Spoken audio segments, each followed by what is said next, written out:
Well, hello there. It's Sunday morning and I've come out to do my blog.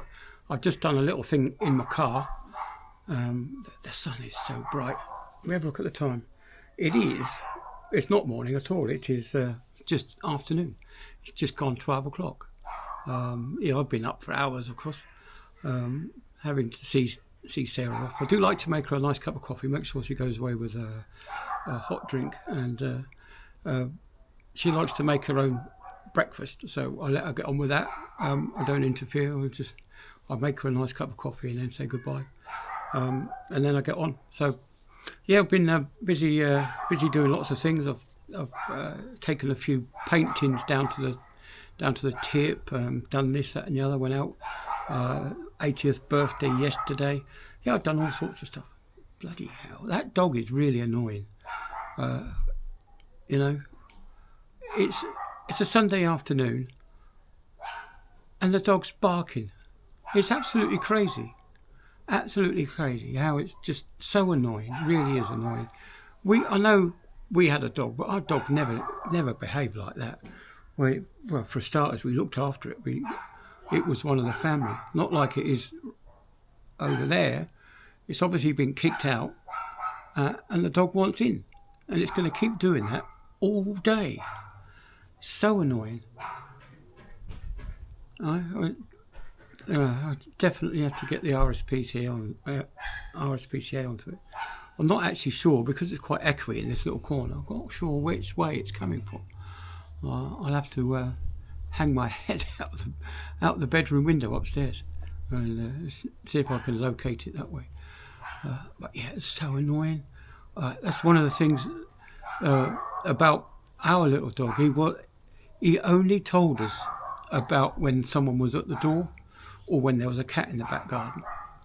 He would chase them off, but he didn't go on and on like that. He just barked once, really, just to let us know. And of course we would react and go to the door. So that was it. He'd done his job. And yeah. So anyway, trying to ignore that dog, it doesn't seem to be in a great deal of stress. That kind of bark isn't. That's a give me attention type of bark. I guess I don't know. I'm not a dog expert. Anyway, but yeah, the sun's so low. It's just gone 12 o'clock, and it's just over the top of the houses at the back of us there. So yeah. So it's seasons are changing, aren't they? The seasons are coming on, and things are moving on. Slowly coming towards Christmas. Yeah. Oh, we've got firework night. Well, and we've got Halloween, haven't we? In a couple of days' time. The pumpkin that we bought has started to rot already, so we're going to have to go out and buy another one. At least this one was only £2 from Asda's. I might have to go to Morrison's to get one from there.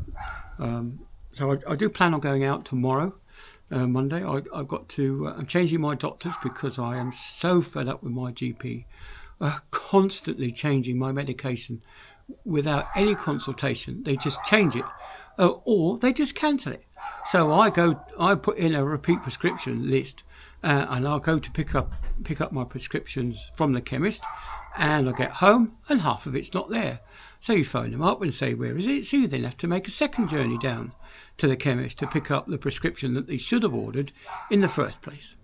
Yeah, so I'm changing my GPs, get rid of them. So that'll be hopefully this new GP surgery won't be as bad, but I'm suspecting that it will be. You know what they're like these days. Customers come last, as it were, or should I say patients come last. Profits and money comes first. And as we're finding out now, with the NHS is now not being funded so much by the government anymore, which is a bit of a shame. Well, I can see the way that the government going, we're going to lose the NHS, even though we've paid in for it for a good 60, 70 years, I believe. We're going to lose the benefit of it after paying it. I paid into it for the best part of 40 years, and so we're going to lose it. I reckon. Anyway, moving on slightly. heard about this David Lammy, have you? This is another Labour MP who is also a liar, a huge great liar. So we've got that Rachel Reeves woman who lies about her CV. We've got Keir Starmer who lies about his benefits and lies about everything else. He'll say one thing and then do another thing. Like he said, "Oh, Jeremy Corbyn is my best friend," and then the next interview he does, "Oh, I hate Jeremy Corbyn. He's terrible." And now we've got David Lammy, who says that he's Jamaican. Well, the fact that he's actually got dual citizenship in the UK, which is another thing I need to go talk about. But yeah, David Lammy, he's actually Guyanan, I do believe, and he wants reparation for the Jamaicans. So not only is he dual citizen in the UK, he's a dual citizen in Guyana, and now he's saying he's Jamaican. So which is he? Is he an English MP, or is he a Ghanaian MP as an imposter in the UK, or is he just complete and utter fake Jamaican? Yeah. Anyway, they want reparation. They want something in the region of £200 billion of reparation. Well, I'll tell you now that no one living in the UK has been a slave, and no one living in the UK has owned a slave. In fact, anyone over the age of 30 has probably paid for slavery to end. Back in 2015 was when the UK made its last payment for the debt that we incurred ending slavery all those years ago. Many Brit died to end slavery, and yet we're expected to pay for it again. It's just unreal, isn't it? It's just unreal. The greed of these people. Fair enough if they'd ended slavery and we just stopped it yesterday, and people were suddenly free. Then I can understand that because, being a slave in the UK wasn't such a bad thing. Okay, yeah, you weren't free to do what you wanted to do, but at least you were fed, you were housed, you had a pension, and you were really well looked after.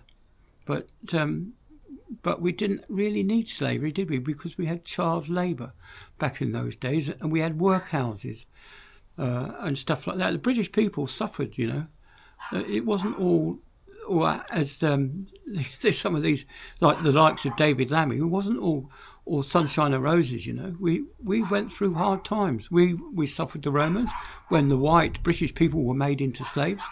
Yeah. No reparation for that, is there? No reparation for when the Vikings came over, plundering, raping and pillaging. I know a place in Southampton where I used to live down that way. The Vikings came up the river and they sacked a church and they burnt everyone inside. So, where's the reparations for the Vikings? Where does it end? Anyway, moving swiftly on to something else. Just got some fireworks. Going to have a bit of a firework night. I don't know where yet. We'll find out. So I do like a good firework. I've chosen this year.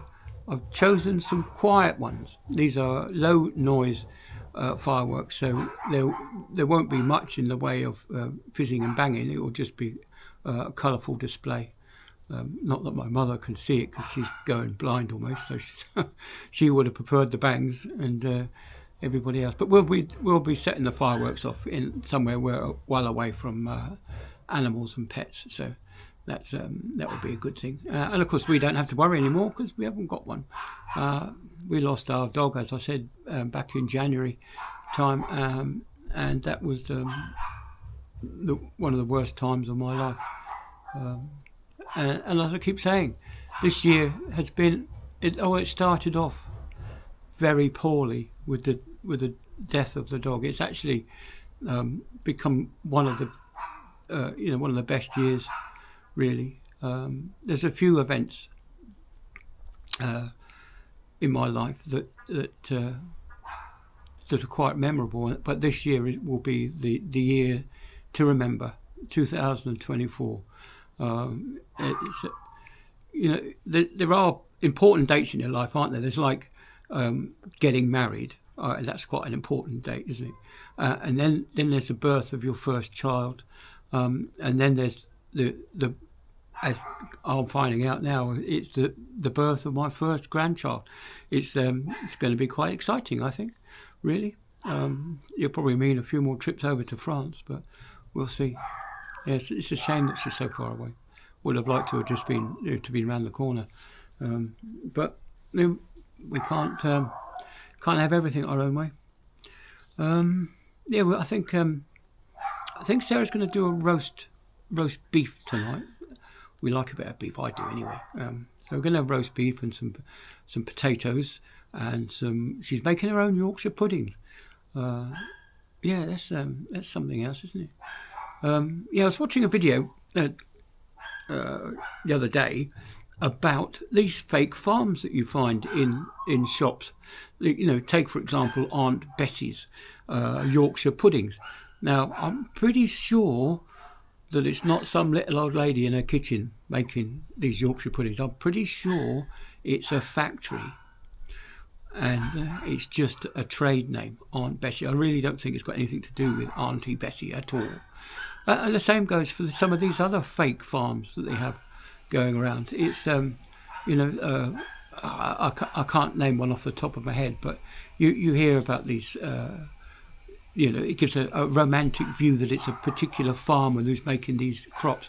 So, yeah, I think we should just do away with it and just say this is a particular factory that makes these things. And, and if you want genuine farm food, then you go to a farm food shop.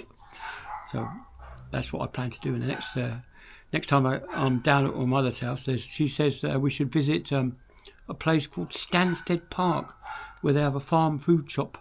So we might go down there and have a look at that, just to get some nice cheeses. Yeah, the cheeses I brought back from France, I didn't get to finish those off because they'd gone a bit manky by the time I got home after doing 3 weeks away. It was a shame really because they were really tasty cheeses, and I haven't seen anything like it in the UK. So yeah, shame really. Never mind.